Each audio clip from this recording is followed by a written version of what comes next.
Hello everyone, welcome back to my YouTube channel Vidyasagar. तो देखो, एक प्रॉब्लम लिए हुए हैं और ये है किसका? तो क्लास 10 का ट्रायंगल चैप्टर का है। यानी ट्रायंगल चैप्टर जो स्टार्ट हुआ है, सिमिलरिटी। ठीक, उसी का एक सवाल लिया है यहाँ पर। D and E are points on the sides A B and A C respectively of triangle A B C. क्या बोला कि ट्रायंगल ए बी सी के side A B and A C पर। तो पहले एक ट्रायंगल बना लेते हैं। ये एक ट्रायंगल यहाँ पर बना लिया ए बी सी। अब बोला कि ए बी सी पर पॉइंट डी है और ए सी पर ई पॉइंट है। ये पॉइंट लिया एंड इसको ज्वाइन कर दिया। ठीक है, तो देखो क्या कहता है कि ये पॉइंट लिया, ज्वाइन कर दिया, such that D E parallel to B C. Such that DE parallel to BC। It means DE ये पैरेलल है किसका? BC का पैरेलल है। तो क्या बोला सो देखो, इफ AD इक्वल टू 3.6, यानी ये AD दिया है 3.6 cm है, और फिर ये AB ये पूरा दिया हुआ है। ये पूरा कितना दिया है? तो 10 cm है। फिर है AE ये इतना सा 4.5 cm, और EC इसको निकालना है। EC को मान लो x है। अब फिर तब AC को भी निकालना है, यानी ये पूरा निकालना है। ठीक है, तो अब देखो, अगर इतना सा देख लेते हैं कि भाई DE पैरेलल है BC का, ये दिया हुआ है। अब DEB को निकालें, EC को निकालें, पूरा AC को निकालें, कुछ समझ में नहीं आता है। हाँ, समझ में आएगा। अब हम लोग याद करें एक थ्योरम को। एक थ्योरम पढ़े थे हम लोग, थेल्स थ्योरम। ठीक है, पीछे का वीडियो में देखना, एक वीडियो गया है थेल्स थ्योरम का। तो थेल्स थ्योरम को याद करो, फिर से उसको देख लेना। तो वो थेल्स थ्योरम में यही चीज है। क्या है ये चीज? तो थेल्स थ्योरम का ये कहना है कि if a line is drawn, अगर एक रेखा खींची जाती है किसका? Parallel to a side of a triangle. मतलब ये लाइन खींची जाती है एक साइड का पैरेलल, यानी बीसी का साइड में डीई इसका पैरेलल खींचा, तो डीई कट करेगा अदर टू साइड्स जो है, यानी बीसी को छोड़कर। ए बी साइड है, ए सी साइड है, तो मान लो कि ए बी को डी पर और ए सी को ई पर, यानी डिस्टिंक्ट पॉइंट पर काटती है। लेकिन किस तरीका से? तो इस प्रकार से कि A D by D B, A D by D B is equal to A E by E C. ये मिलेगा हमको। थेल्स थ्योरम का यही कहना है कि किसी ट्रायंगल में अगर एक साइड का पैरेलल कोई लाइन खींचते हैं तो वो अन्य दो साइड को इक्वल रेशियो में डिवाइड करता है। यहाँ ये रेशियो इक्वल है। ठीक है, अब अगर ये रेशियो इक्वल है तो जानते हो कि अगर रेशियो का रेसिप्रोकल लेंगे D B by A D, तो ये बराबर हो जाएगा ई सी बाय ए ई के। ठीक, और दूसरी बात है, अगर ऐसा होता है तो ये भी होगा कि A D by A B. अब ध्यान देना यहाँ पर, A D by A B and A E by A C, मतलब A D by A B equal to हो जाएगा ए ई बाय ए सी। ये टुकड़ा ये पूरा, ये टुकड़ा ये पूरा, अथवा B D by A B, B D by A B equal to हो जाएगा सी ई बाय ए सी। ये इतना रूल का ये पालन करेगा, ओबे करेगा, फॉलो करेगा। बात समझ में आई? बस इसको याद रखना है। अब देखो वो कितना इजी काम हो जाएगा। हम लोग चले कहां पर? तो ऐसा करते हैं, देखो ये अगर हम AD बाय BD निकालते हैं तो भी बनेगा। इसमें से AC में अगर AD माइनस करेंगे तो BD निकल जाएगा।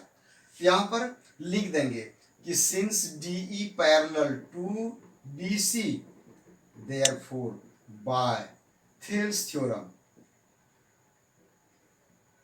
थेल्स थ्योरम,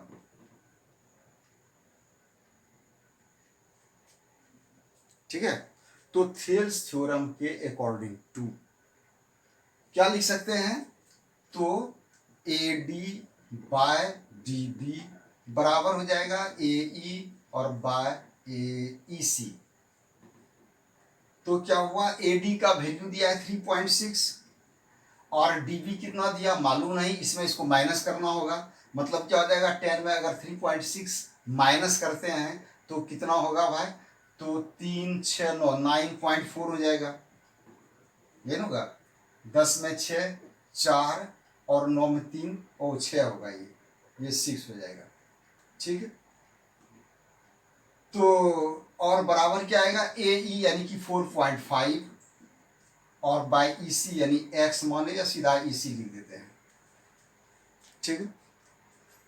तो अब देखो ई सी निकालना है, this implies E C is equal to 4.5 into 6.4 divided by 3.6, ठीक है, 3.6। अब इसमें देखो कुछ कटने वाला है क्या, ये कटेगा 9 4 जा और यहाँ 9 5 जा, अब 4 से 1.6 यानी इसी कितना आ गया, इसी आया 16 5 जा 80 यानी कि 8.0, इतना सीएम हो गया। अब इसी निकल गया, कितना आसान काम था, लेकिन सिर्फ एक वो थेल्स थ्योरम के चलते हम लोग समझो रुके हुए थे। बात समझ में आई। अब देखो जैसे EC निकल गया, हमको निकालना है AC, therefore AC equal to, तो AC बराबर कितना हो जाएगा, तो AC बराबर हो जाएगा AE प्लस CE, AE और प्लस CE, और AE कितना है 4.5, अब प्लस CE कितना निकाले, अभी यहाँ 8 निकाले, कितना हो गया 8 4 12 12.5 cm, ये निकला। कोई दिक्कत इसमें, ओके।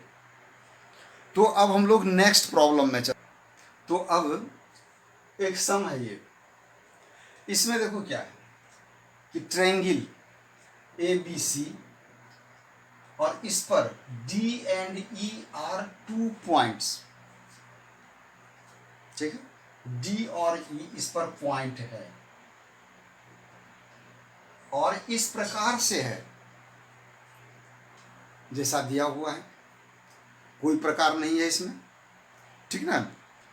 तो इस पर जो है ये पॉइंट जो दिया हुआ है और इसका मेजरमेंट दिया है, AD दिया, DB दिया, AE दिया हुआ है और EC दिया हुआ है, सब यहाँ पर दिया हुआ है हम लोग को।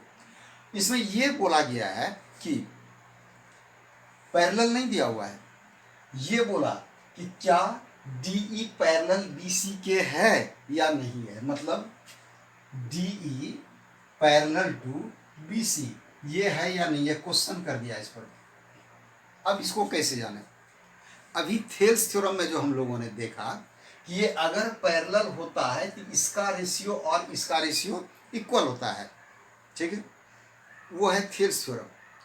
और एक है उसका कन्वर्स, थेल्स थ्योरम का कन्वर्स यानी converse of Thales theorem, just उल्टा बात बोलता है इसमें।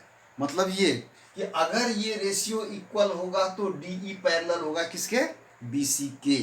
तो इसका मतलब ये हुआ कि हम लोग को अब इस बार थेल्स थ्योरम का कन्वर्स को यूज में लाना होगा। हम लोग को देखना होगा कि AD और बाय DB ये बराबर कितना होता है, कि AD है 5.7 cm और DB है 9.5 cm, तो कितना हो जाएगा 19 तिया 57 और 19 पचे 95 यानी कि 3/5 आया, ठीक है।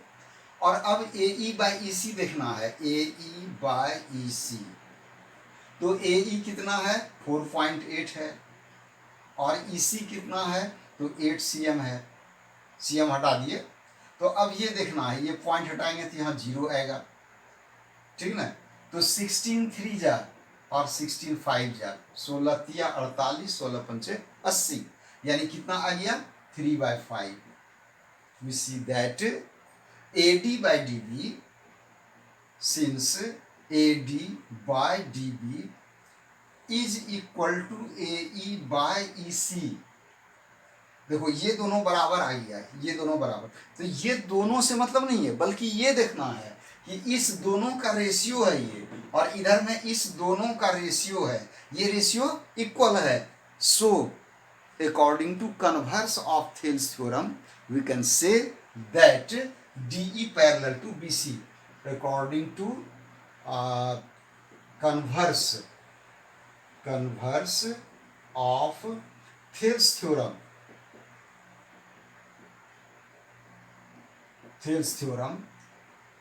DE parallel to BC। ठीक है, तो ये हुआ।